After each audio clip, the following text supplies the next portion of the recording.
Liam adjusted his headlamp, its dim beam cutting through the thick darkness of the wooded hill. Beside him, his friend and colleague James crouched low, examining a patch of scorched grass. "You sure this is the spot?" James asked, his voice hushed. "Positive," Liam replied, scanning the clearing. "This is exactly where the signal dropped." They'd left the observatory half an hour ago, drawn by an unexplainable blip on their equipment. For months, Liam had been tracking irregular patterns in low Earth orbit, patterns that didn't match any known satellite or debris. Tonight, one of those anomalies had plunged toward the surface and stopped right here, in the middle of nowhere. The forest was silent except for the occasional rustle of leaves and their muffled footfalls. Liam squatted next to James and ran his fingers through the singed ground. "It's like it got vaporized on impact," he muttered. "Or it just landed smoothly and left," James countered. He pointed a few meters ahead where the grass appeared untouched. "No crater. No debris. This doesn't make any sense." Liam pulled out a handheld scanner from his pack. The screen flickered and beeped softly as he swept it over the area. "It's still giving off traces of something. Low-level radiation, but not the kind from our satellites or even natural background sources." James straightened, brushing his hands on his jeans. "If it's a government drone or a black project, we're not supposed to be here." Liam chuckled. "When has that ever stopped us?" "It's your neck on the line if someone shows up," James said, though he didn't sound entirely convinced. He pulled out a flashlight and aimed it into the trees. The light caught on something, a glint of metal. "There." The two men approached cautiously. Nestled between two massive oaks was a spherical object about the size of a car, its surface smooth and reflective like polished chrome. There were no seams, no obvious doors or hatches, just a strange, faint glow pulsing from its center. It hummed softly, a sound that made the hairs on Liam's arms stand up. "Okay," James whispered, "that's definitely not one of ours." Before Liam could respond, the glow brightened. A panel on the sphere's side faded into view, revealing a small circular opening. Both men froze, instinctively raising their hands as if to shield themselves. The hum intensified for a moment, then stopped. And then she appeared. Her silhouette emerged from the sphere's interior, tall and willowy with a grace that seemed almost unearthly. She stepped into the moonlight, her skin shimmering with hues that shifted from silver to pale blue. Her features were delicate but unfamiliar, larger eyes, a slender nose, and a slight ridge running along her brow. A translucent, flowing garment clung to her frame, rippling as though moved by an invisible breeze. Liam and James stared, speechless. The woman, or whatever she was, regarded them with an expression of cautious curiosity. Her gaze lingered on Liam as if trying to decipher his intentions. She raised one hand slowly, palm outward, and then spoke. Or at least, they thought she did. Her voice didn't come through their ears, it resonated directly in their minds. "Do not be afraid. I mean you no harm." James blinked rapidly, glancing at Liam. Did you?" "I heard it too," Liam said, his voice barely above a whisper. He took a hesitant step forward. "Who are you?" The woman tilted her head, her glowing eyes narrowing slightly. "I am an observer. My mission is to study your kind, to learn." "From inside that thing?" James said, pointing at the sphere. "Why now? Why here?" The woman's expression didn't change, but there was a subtle shift in the tone of her voice, a hint of regret. "You were not supposed to see me." "Well, we did," Liam said, his nerves steadying. He took another step forward, ignoring James's soft, "What are you doing?" from behind. "You said you're here to learn about us." "Fine. Maybe we can learn about you too." The woman glanced down at her hand, then at Liam's outstretched one. She hesitated, her eyes flicking back to the sphere as if considering retreat. But instead, she closed the gap between them and placed her hand lightly in his. Her skin was cool, almost metallic, and the contact sent a tingle up Liam's arm. "I am Lysira," she said. "You are different than I expected." James laughed nervously. "What were you expecting? Tin cans and antennas?" Lysira didn't answer. She turned her gaze back to Liam, her voice quieter now. "I cannot stay here long. My presence is not permitted." "Then why come at all?" Liam asked. "If you're not allowed to be here, why risk it?" "I was curious," Lysira admitted. "And now that I have seen you, spoken with you, I understand why my kind remains cautious." "Are we that bad?" James quipped, trying to lighten the mood. "I mean, we've only blown ourselves up a few times." Lysira gave a small, enigmatic smile. "It is not your violence that concerns us. It is your depth. Your emotions. They are overwhelming." Liam frowned. "You're afraid of what we feel?" "Not afraid," she said, withdrawing her hand. "But it complicates things. For beings like me, emotion is not a guide.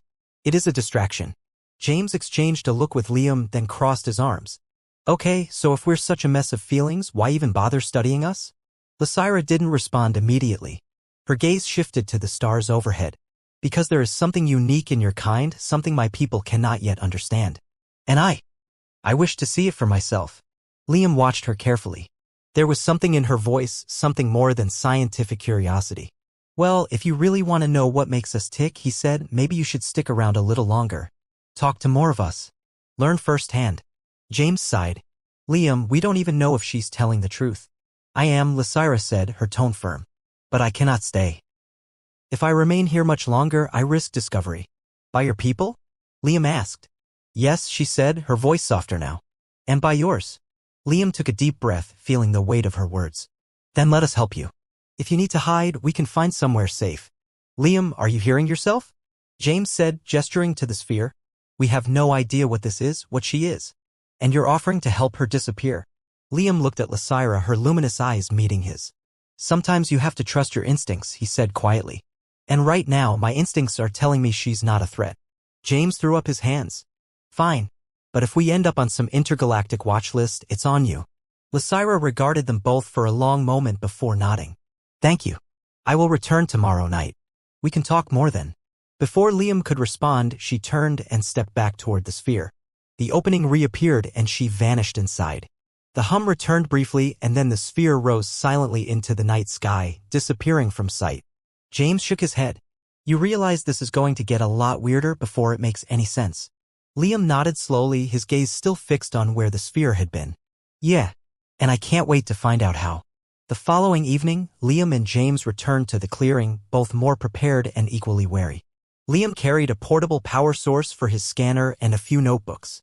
James, always more practical, had a first aid kit and a field radio. Despite their earlier tension, they'd agreed to come back together. Curiosity outweighed hesitation. She said she'd be here, James muttered, shining his flashlight into the dark woods. You think she'll actually show up? She seemed sincere, Liam replied, adjusting the strap on his pack. If she doesn't come, then we have one hell of a story and not much else. But if she does... They didn't have to wait long. A faint hum in the air caught their attention. From above the tree line, the metallic sphere descended smoothly, its surface reflecting the stars as it touched down in the exact same spot. The opening appeared once again and Lysira emerged. This time she seemed more assured. Her iridescent skin glowed faintly and her movements were more fluid. She approached the two men without hesitation, her large, luminous eyes studying them both. Lysira, Liam greeted, trying to sound calm. Glad you came back. Her gaze shifted from him to James, her expression unreadable. You brought another. James stepped forward cautiously, raising a hand in what he hoped was a non-threatening gesture. We met last night, remember? James? Liam's better half, at least when it comes to crazy ideas like this. Lysira gave the faintest hint of a smile, or something akin to it. Your species relies heavily on companionship. I find that intriguing. Not so different from you, then? Liam asked. She hesitated. Our connections are more functional, less emotional. We form bonds out of necessity, not sentiment. James snorted. Sounds lonely. Lysira tilted her head as if considering his words. It is simply different. The three of them settled around the clearing center. Liam set up his scanner again, holding it loosely as he addressed her. You said last night you were sent here to observe us. What does that actually mean? I am here to understand the intricacies of your behavior, Lysira said. My people have always regarded humanity as unpredictable. While we admire certain aspects of your progress, we also see dangers in the way you act on emotion. Is that why you're not supposed to interact with us? James asked. Yes, she confirmed. Direct contact risks complications. Emotion can cloud judgment, cause irrational decisions. We cannot allow that to affect our purpose. And yet here you are, Liam said, his tone more curious than accusatory. You chose to talk to us. Her glowing eyes met his. Because I wanted to know more than data could provide. Seeing your world from afar is one thing. Experiencing it directly is another. James leaned back on his hands, looking up at the stars. So, you've been watching us for how long, exactly? Decades, Lysira replied. Long enough to witness the patterns of your civilizations, your cycles of conflict and cooperation. Decades? Liam raised an eyebrow. You don't look a day over 25. Lysira studied him for a moment, her expression as neutral as ever. Our lifespans differ greatly. What you perceive as youth is merely the appearance of my form. James laughed softly. Well, that's one way to put it. For a while, their conversation meandered. They asked her about her world, and she answered sparingly, revealing only that her people had long since moved beyond resource-driven conflict. She explained that their society was organized around preserving stability, ensuring that every individual had a role that contributed to the collective good. When Liam mentioned Earth's political complexities, Lysira showed a hint of fascination. You have so many systems, each one vying for dominance. It's inefficient. We call it diversity, Liam said. Or chaos, James added with a smirk. Lysira's gaze flicked between them. And yet you endure. There is a strange strength in that, even if it defies logic. As the hours passed, the initial tension eased. They shared stories of human achievements and struggles, moments of triumph and discovery that Liam and James believed reflected the best of humanity. James leaned forward, elbows resting on his knees. What about your people's achievements? What are you proud of? Lysira paused, her expression thoughtful. We have perfected the art of balance. Our advancements in energy, medicine, and communication have allowed us to maintain a stable existence. But pride, it is not something we dwell on. Not even a little? Liam pressed. She looked at him, her luminous eyes softening. Perhaps we take quiet satisfaction in knowing we have minimized suffering. That's a start, James said with a grin. Lysira turned her focus back to the dark forest. Still, I find your world captivating in ways I cannot yet explain. You create art, music, stories, things that serve no practical purpose, yet hold so much meaning. It is a form of freedom that we do not fully understand. Liam nodded. Sometimes we do things just because they make us feel something. It's not always about utility. Indeed, Lysira said. And that is why I must learn more. Why I must keep observing, even if it means. She trailed off, her gaze distant. Even if it means breaking a few rules, James finished for her. She gave a small, almost imperceptible nod. Yes, but I cannot remain here indefinitely. My presence carries risks, not only to myself but to you as well. Liam frowned. What kind of risks? If others discover that I have made contact, it could lead to interference from my people. And your own kind might react unpredictably. James laughed. He's not wrong about that. We humans don't exactly handle surprises well. I cannot let this become a threat to either of our worlds, Lysira said. But for now, I wish to continue learning from you if you are willing. Liam exchanged a glance with James. His friend shrugged. As long as we don't get abducted or something, I'm game. Neither of you will be harmed, Lysira assured them.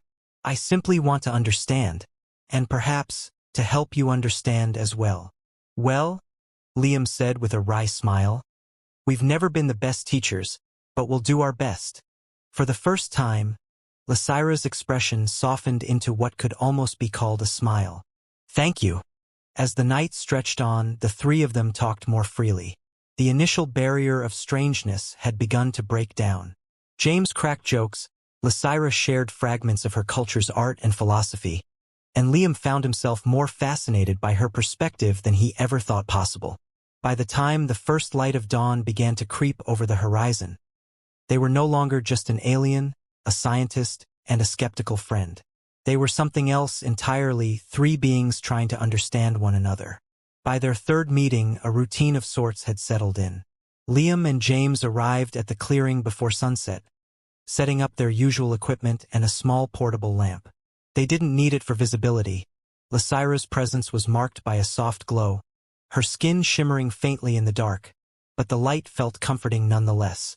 Tonight, however, things were different. Lysira had requested they bring something human-made for her to study. Liam had chosen a simple object, a battered wooden box carved with floral patterns. It had belonged to his grandmother. James raised an eyebrow as Liam unpacked it. You brought that old thing? Could have grabbed something a little less fragile. It's got history, Liam said. Something personal. That's what she wants, right? Sure. I just hope she doesn't drop it. The hum of the sphere's arrival cut their conversation short. Lysira stepped out, her expression calm but attentive. She stopped a few paces from them, her gaze settling immediately on the box. This is what you brought? She asked, her voice light but resonating clearly. Liam nodded. It's a family heirloom. It's nothing special, just a box. but it means something to me. Lysira knelt in the grass, her movements slow and deliberate. Show me, she said softly. He handed her the box. Her hands were delicate, almost translucent in the lamplight. She turned it over carefully, studying the carvings. These patterns, she said. What do they represent? They're just decorative, Liam replied, sitting cross-legged in front of her. My grandmother liked to carve flowers and vines. It doesn't mean anything specific, but she put a lot of time into it. Lysira ran a finger along one of the etched petals. So the meaning comes not from the image itself, but from the effort behind it? Exactly, Liam said. It's not about the box. It's about the person who made it. James sat a short distance away, watching the exchange. Do your people make things like that? He asked. Not in the same way, Lysira said without looking up. We create structures and tools, but we do not imbue them with personal sentiment. That would be seen as inefficient. James leaned back, balancing on his hands. Sounds pretty sterile. Lysira finally glanced at him. To us, it is practical. Yet I find this intriguing. She returned her focus to the box, her expression unreadable. You call it an heirloom. Why do you keep it? Liam hesitated. Because it's a connection. To my grandmother. To my family. Even though she's gone, having something she made makes me feel closer to her. Lysira tilted her head slightly. So it is an anchor. A way to preserve her presence in your life. I guess you could say that. The silence that followed was almost reverent. Lysira placed the box gently on the ground between them. Then, to Liam's surprise, she extended her hand. May I? She asked, her fingers just brushing the edge of his sleeve. He blinked, unsure of her intent. May you what? Touch you, she clarified. I wish to understand what it feels like. Liam glanced at James, who gave him a helpless shrug. Sure, Liam said finally. Lysira's hand closed over his forearm. Her touch was light, almost hesitant, but there was a strange intensity to it. Her skin was cool, smooth, and unlike anything Liam had felt before. For a moment, he held perfectly still, not wanting to startle her. After a few seconds, Lysira withdrew her hand. Your surface temperature is higher than I expected, she said thoughtfully. Well, humans are warm-blooded, Liam said, trying to keep his voice steady. We generate heat. Fascinating, Lysira murmured. It is so different from us. Your texture, your warmth, it is not unpleasant. James couldn't help but snicker. Not unpleasant. There's a compliment for you. Liam shot him a look. Knock it off, James. What? James said, throwing his hands up. She likes your texture. I'm just saying, that's new territory. Lysira's gaze flicked between the two men, a faint curiosity in her expression. This interaction between you, this banter, what does it signify? It's how we show we're comfortable around each other, Liam explained. We tease. It's a way of saying we trust one another. Trust. Lysira repeated the word slowly as if testing its weight. This is important to you? It's everything, Liam said. Without trust, you can't build any kind of relationship. She nodded, thoughtful. In my culture, trust is earned through shared purpose, not words or gestures. Your way seems more intuitive. Sometimes it is, Liam agreed. But sometimes it takes a lot of time and effort too. Effort, Lysira said softly. She reached for the box again, running her fingers over the carvings. Like this? Liam nodded. Exactly. Trust takes work. It's not automatic. Lysira set the box down again, her glowing eyes meeting Liam's. Then I will work to understand. I wish to learn your ways, to know how you connect with one another. James whistled softly. She's not kidding. You've got a fan club now. Lysira turned to him, her expression as calm as ever. I wish to understand you as well. I will learn from both of you. Well, good luck, James said, grinning. Liam here's a terrible role model. Lysira glanced back at Liam, who smiled sheepishly. We're not all perfect, he said, but I'll try to show you the good parts. Her lips curved in what might have been. Faded, replaced by something warmer, something that felt like the beginning of true understanding. The following week, Liam and James arrived at the clearing early, as they had before. It had become a familiar routine now, one they approached with a strange mix of excitement and trepidation. The woods, dark and quiet, seemed less intimidating than it once had. And the thought of meeting Lysira again brought a sense of purpose that both men were eager to explore. James set his bag down with a grunt, pulling out a thermos of coffee and pouring himself a cup.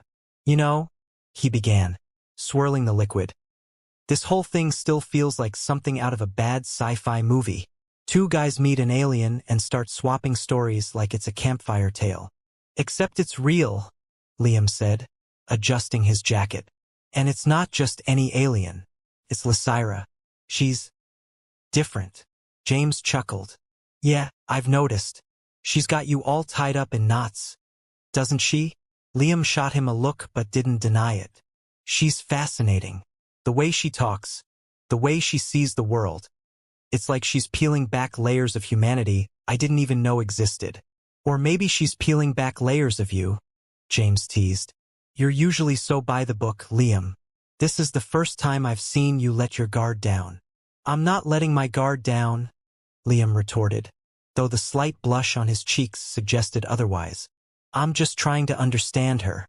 And maybe she's trying to understand me." Before James could respond, the familiar hum of the sphere interrupted them. It descended gracefully into the clearing, its surface glinting faintly under the moonlight. The moment it touched down, the opening appeared, and Lysira stepped out. This time, her approach was more confident. Her shimmering skin caught the light as she moved, her flowing garments brushing against the grass. She greeted them with a small nod, her luminous eyes locking onto Liam first, then James. "Liam. James," she said, her voice calm and clear. "Thank you for meeting me again." James raised his coffee cup in mock salute. "Wouldn't miss it." Liam took a step closer, offering her a small smile. "It's good to see you, Lysira."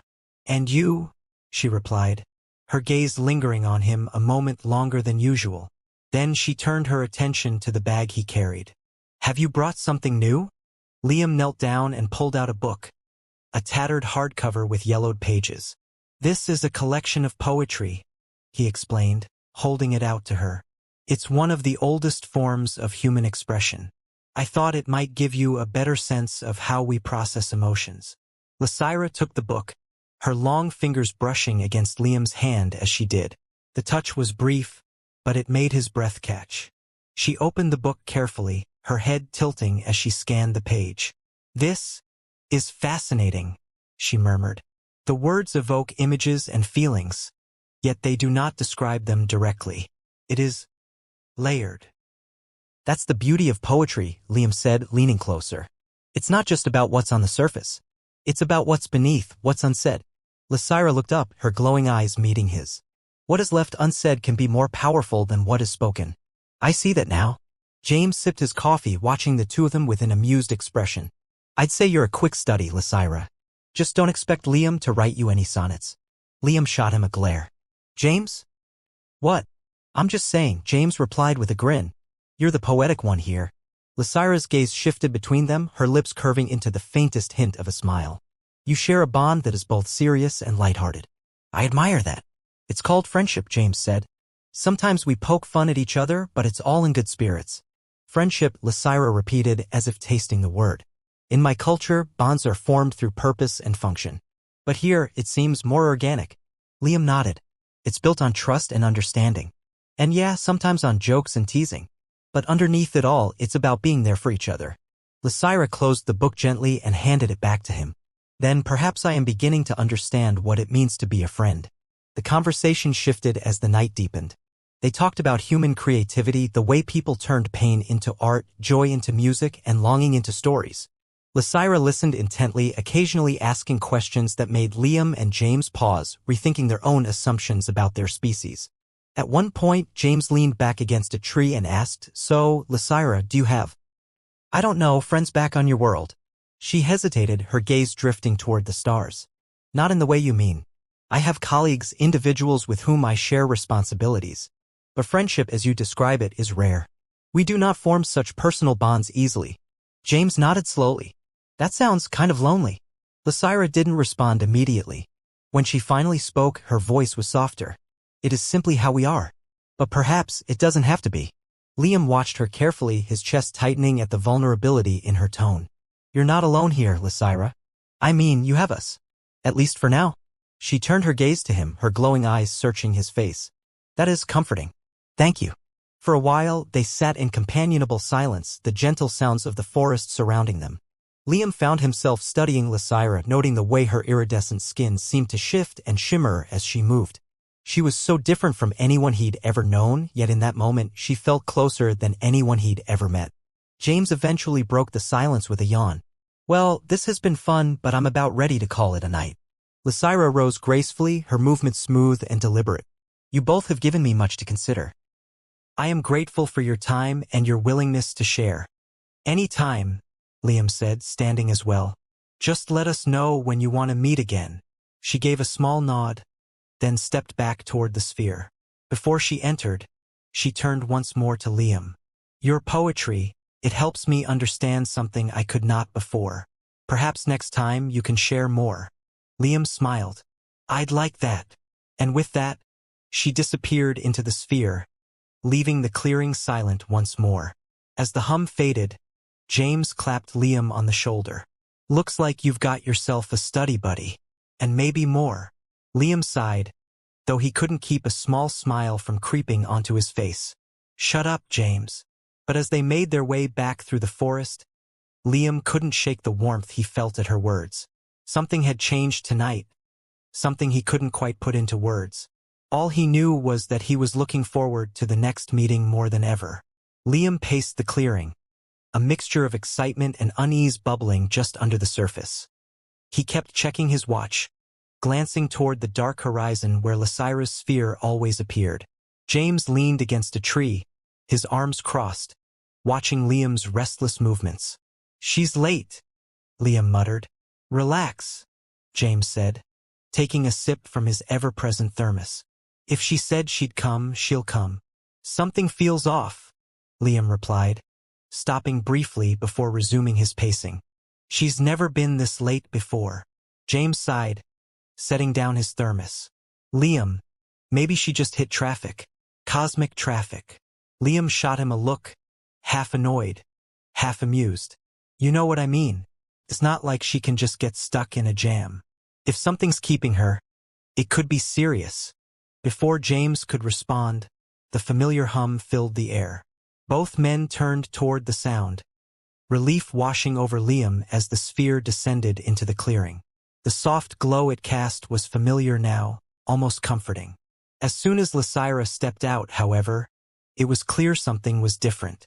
Her posture was stiff, her luminous eyes scanning the surroundings more warily than usual. Liam approached, his concern mounting. Lysaira, are you all right? I am unharmed, she said, though her voice carried a tension that hadn't been there before. James raised an eyebrow. Doesn't exactly sound like you're okay. Lysaira glanced at him briefly before looking back at Liam. My presence here is no longer unnoticed. I have been warned. Warned by who? Liam asked, stepping closer. My superiors, Lysaira replied, her voice lower. They have become aware of my repeated visits and interactions. James frowned. So what happens now? Are you in trouble? Lysaira hesitated, then nodded. Yes, if I continue these meetings, I risk disciplinary action. My mission could be terminated. Liam's stomach tightened. What does that mean exactly? They'd force you to leave. Or worse, she said softly. I do not know how far they would go. My actions have already defied protocol. James whistled softly, crossing his arms. So we're talking real consequences here. They don't just slap you on the wrist and tell you to behave. No, Lysaira said. My people value order above all else. Breaking protocol is seen as a threat to that order. Liam ran a hand through his hair, trying to process what she was saying. But why did they let you come tonight? They do not yet know I am here, she admitted. I came to tell you this might be our last meeting. The words hit Liam like a punch to the gut. He stared at her, his mind racing. Lysaira, you don't have to do this. If they don't know you're here, you can keep coming. We can figure this out together. It is not that simple, Lysaira said, shaking her head. If they discover I have continued, the consequences will be severe for both of us. James cleared his throat, stepping forward. Look, I don't know much about your people, but if they're this strict, why risk coming at all? Why not just follow the rules? Lysira's gaze flicked to James, then back to Liam. Because I have learned something here I could not learn from a distance. I have come to understand that humanity is more than what we believed. And I have come to care. Liam felt his breath catch. Care? You mean, about us? She hesitated, then gave the smallest nod. Yes. James glanced at Liam, then back at Lysira. Well, if you care, then we need to find a way to help you. There's gotta be some way to keep this going without getting you into trouble. Lysira's expression softened slightly. I appreciate your concern, but my people's systems are thorough. They will know if I continue. We'll figure something out, Liam said, his voice firm. You don't have to give up on this. On us. Her glowing eyes met his, and for a moment the tension in her face eased. I wish it were that simple. James clapped his hands together. All right, let's get creative. What if you stopped using the sphere? Could you blend in, hide among humans? It is not my presence alone that alerts them, Lysira explained. They monitor my communications, my ship's movements. Even my biometric data is tracked. Then what if we made it look like you were still following orders? Liam suggested. Maybe send false signals, make it seem like you're where you're supposed to be while you're actually here. Lysira tilted her head, considering his words. That would be dangerous. But it might be possible. James smirked. See? Now we're talking. Let's outsmart them. Isn't that what humans do best? Liam glanced at him. Not sure outsmart is the word I'd use. Hey, let me have this moment, James said with a grin. Point is, we're not just gonna sit here and let them shut this down. Lysira's gaze shifted between the two men. You would risk yourselves for me?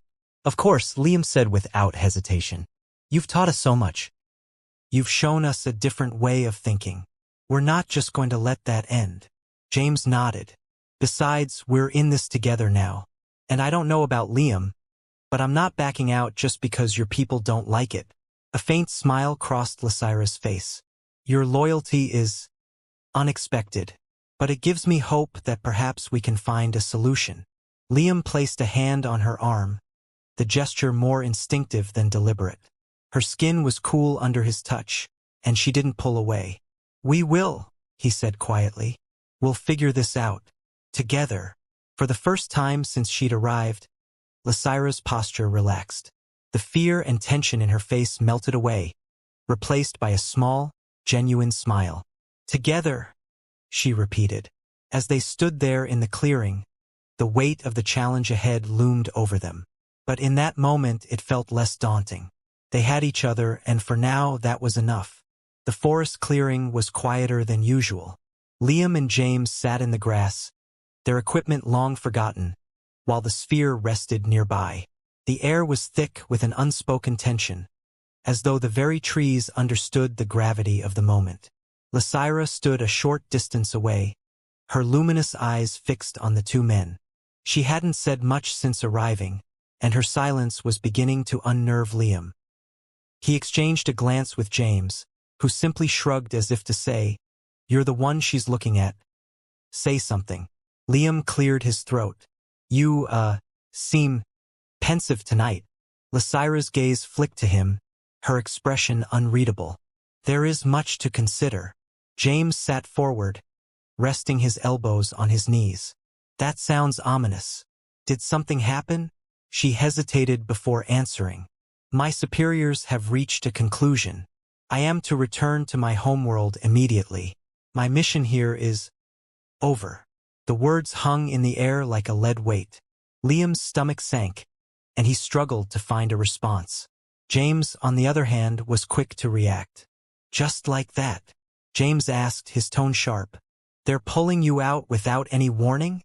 It is their way, Lysira said. They have reviewed my activities and determined that I have exceeded my parameters. I am no longer fit to continue this assignment. Liam finally found his voice. And what do you think? She turned to him, her expression softening.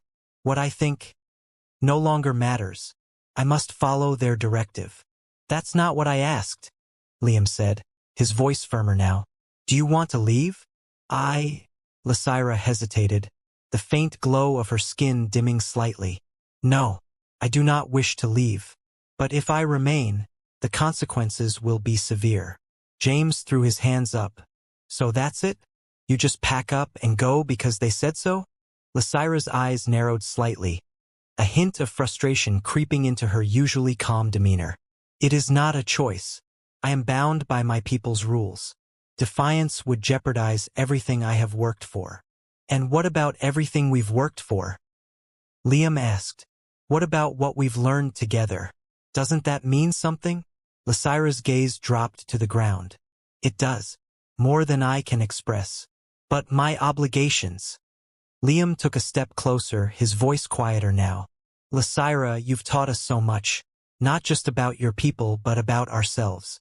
You've shown us that we can be more than what we thought. If you leave now, all of that ends. You'll just be another story no one will believe. She looked up, her luminous eyes meeting his. I wish there were another way.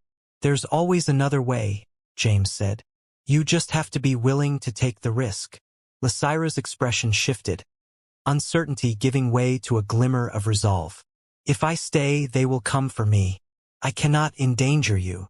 Liam reached out, his hand hovering just above hers before gently making contact. Her cool, smooth skin sent a familiar tingle through him. We'll deal with that if it happens. We're not just going to let you disappear without a fight. James nodded. He's right. We've come too far to back down now. Lysira studied their faces, the faint glow returning to her skin. You would stand against them? We're not standing against anyone, Liam said. We're standing with you. A long silence followed, broken only by the rustle of leaves in the night breeze. Finally, Lysira nodded. Very well. I will remain for now.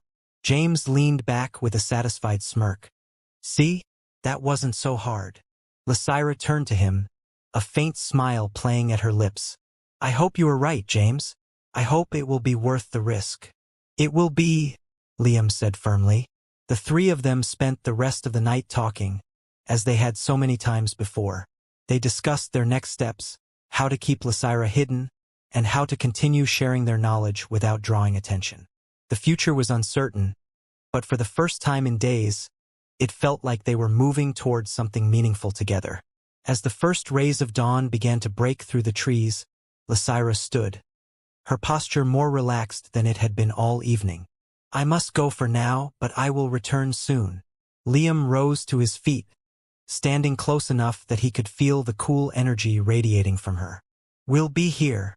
James nodded, stretching his arms. Yeah, you know where to find us. Lysira stepped back toward the sphere, pausing to look at them one last time.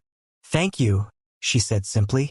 As she disappeared into the glowing craft, Liam felt a strange mix of relief and determination. They'd bought themselves more time, and that was enough for now. James clapped him on the back. Well, that was intense. Think she'll stick to her word? I think she will, Liam said quietly. But we need to be ready for whatever comes next. James grinned. We've handled worse. Besides, it's not every day you get to team up with an alien. Liam chuckled, though his thoughts remained focused on Lysira. She was no longer just a visitor from another world. She was part of their lives now, and they weren't going to let her face this alone.